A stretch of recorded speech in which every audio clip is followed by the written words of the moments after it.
ازيكم يا بنات عاملين ايه؟ النهارده بقى جايه لكم بمنتج جاردن فلامينجو. ده مقشر وهمي. انت عارفه البنات اللي هم بتشوفيهم كده بتحسي بنظافتهم من على بعد. الناس دي بتستعمل السكراب ده.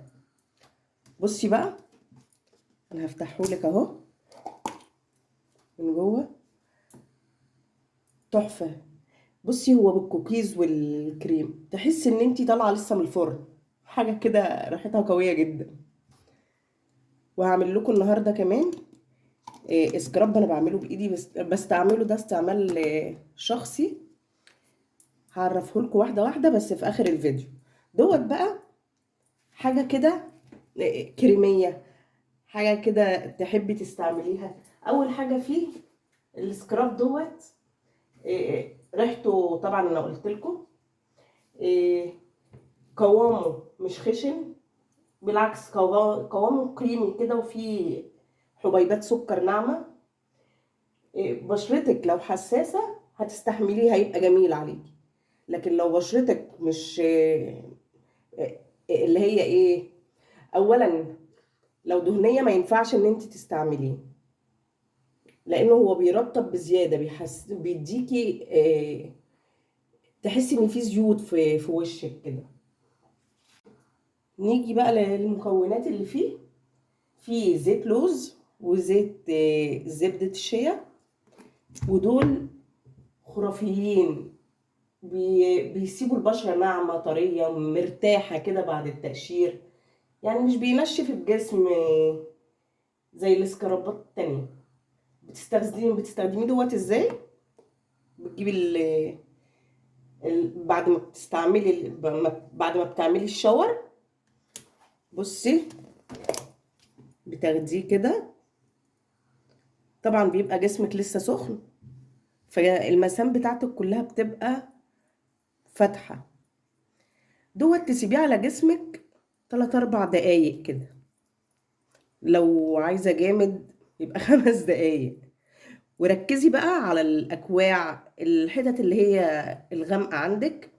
ولو عندك الليفة اللي هي السيليكون دي هتبقى تحفة قوي قوي قوي مع السكراب ده. بصي، جميل بحركات دائرية على جسمك. اوعي تعملي بصي يعني ما تتكيش على بشرتك. كل ده هيطلع وهتشوفي الفرق دلوقتي. بصي، هو ده. انا هسيبه 5 دقايق وارجع لكم. بس استنوا عليه شوية، هتلاقوا ترطيب ونعومة وتفتيح. هتلاقوا فيه كل حاجة. علشان كده انا بقول لكم السكراب ده وهمي وهمي وهمي. بس طريقة الاستعمال بتاعته مش كل يوم او حاجة كده. عايزة تستعمليه، هو حلو ان انت تستعمليه مرتين في الاسبوع. مش قاسي على جسمك. وريحتك هتبقي طالعة ريحة الكوكيز، عايزة تاكلي كده. هروح اغسله وارجع لكم. بصوا حبايبي، انا غسلت ايدي. كمية نعومة مش قادرة اوصفها لكم. يعني حاجة كده. حتى بيطلع الشعر اللي بيبقى محبوس جوه الجلد ده، اللي هو بيبقى تحت الجلد قوي ده، من مطرح الشيفن حاجة من دي بيطلعه. يعني انتوا لو ركزتوا قوي، بس مش هيبان في الكاميرا يعني. دوت بقى مناسب لانواع بشرة ايه؟ الجافة قوي، الحساسة. مش محتاجة ترطبي بعده بلوشن او هو هو بيرطب كويس. يعني لو مفيش كريم للجسم او حاجة، هو بيرطب كفاية ترطيبه. سعره بصراحة غالي شويتين. يعني انا كنت جايباه ب260. دي كانت اخر مرة جايباه فيها، وبيقعد معاكي فترة طويلة. ساعات برضو بيكون مش متوفر في الصيدليات. يعني الصيدليات الكبيرة تلاقيها فيه، الماركات الكبيرة. كارفور. ممكن تلاقيه على امازون، ممكن تلاقيه على نون. بس هو اكيد ممكن تلاقيه على امازون يعني. دوت اقيمه بصراحة من رأيي انا، عشان هو قمر 9 من 10. هو منتج عملي مناسب للروتين الأسبوعي. وفي نفس الوقت بيديكي إحساس كده كأنك طالعة من سبا، طالعة من مركز تجميل، من الريحة بتاعته. طب نتكلم بقى عن الماسك الطبيعي، نبتدي بقى فيه. أنا هعمله بإيدي، بجد ماسك بسيط، لكن بتاعته النتيجة بتاعته هتبقى خرافية لو عملتيه بالطريقة اللي هوريها لك.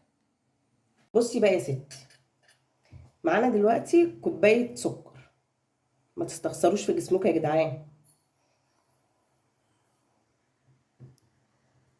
هي الحاجة بقت غالية بس معلش. و... وبن معلقتين كبار، مع انه غلا والله. وزيت جوز هند هنحط 3 معالق كبيرة.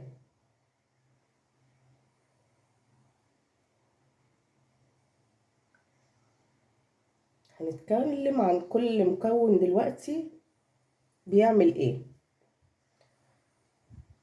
وهنا معلقة شاور بالريحة اللي انتي بتحبيها، يعني اللي انتي بترتاحي عليه حطيه اهو. نقلب بقى كله. السكراب ده اعملوا حسابكم يا جماعة، هيبقى جامد جدا جدا جدا جدا على البشرة. يعني قاسي، يعني عايزة تعمليه مثلا لو انت عايزة ترطيب عميق، لان جسمك مش هيستحمله. هنحتاج كمان معلش معلقتين من زيت جوز الهند كمان فوقه، عشان انا تقريبا مكترة السكر.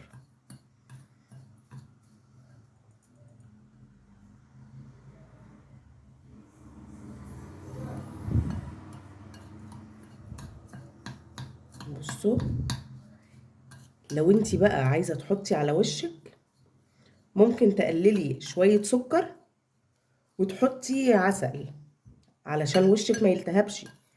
حطي عسل، هو كده حلو قوي. يعني ده سكراب جميل. احنا مش عايزين نكتر حاجة. عايزة بقى تزودي ريحته يعني زيادة فوق الشاور، حطي مثلا نقطتين زيت لافندر، اي زيت عطري عندك، زيت ورد هيبقى جميل قوي برضو. بصي بقى عامل ازاي، بس ديت اعملي حسابك بقى دوت هيبهدلك البانيو او الحمام. يعني تعملي حسابك تستحمي وتخلصي وتنضفي بقى الحمام. ودوت هيبقى بقى رهيب على البشرة. دوت انا بستعمله يا جماعة، بصوا، كل يعني مرتين مثلا في الشهر. بصوا هو بيلزق ازاي. السكر خشن قوي يا جماعة على الجسم، اعملوا حسابكم في كده. يعني انت لو بشرتك جافة قوي دوت هيبقى جميل، لكن لو بشرتك حساسة لا. بصوا بحركات دائرية وبرده جسمي بيحمر. دوت انا بستعمله لما بكون عندي مناسبة ب... عايزة حاجة سريعة.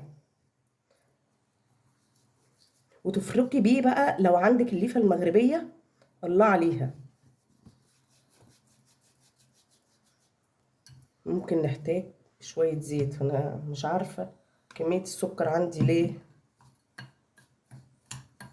كتير قوي.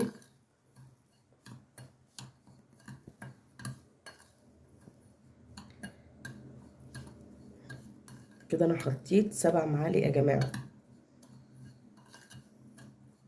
اهو، زي السكراب اللي انت بتعمليه في البيت بالظبط. لو عايزة زيت زيتون حلو برضو، بس انا بصراحة برتاح لزيت جوز الهند. المقارنة بين ده وبين جاردن فلامينجو السكراب البيتي اقوى، اقوى بكتير على البشرة.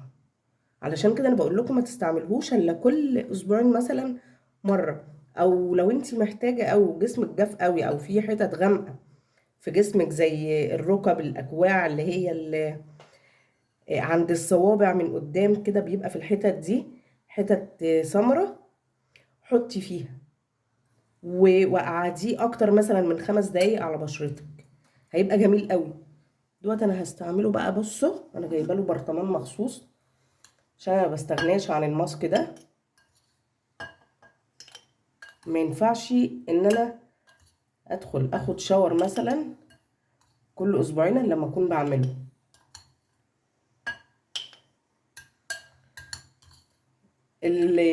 التقييم بتاعي للسكراب البيتي بصراحة 8/10.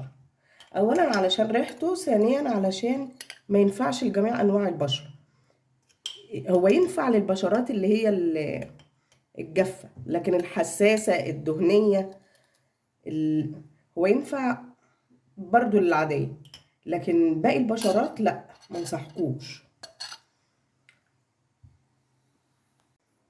بصوا حبايبي، ده بقى شكل السكراب البيتي القمر، وده القمرين اللي ما اقدرش استغنى عنه. حاجة كده قمر قمر قمر.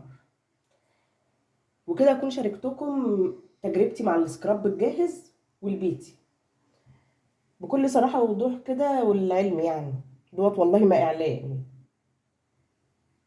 وبعد اذنك يا قمر، لو انت جربتي ده او جربتي ده تقولي لي في التعليقات، وايه رأيك في البيتي وايه رأيك في الجاهز. يعني قولي لي دوت انت عملتيه او لا، دوت انت استعملتيه او لا، ودوت انت عملتيه في البيت واستعملتيه او لا. ولو جربتي اي وصفة فيهم قولي لي النتيجة وكانت عاملة معاكي ايه. ما تنسيش بقى تعملي لي شير ولايك واشتراك عشان يوصلك كل جديد. واشوفكم في فيديو جديد على خير ان شاء الله، وباي باي.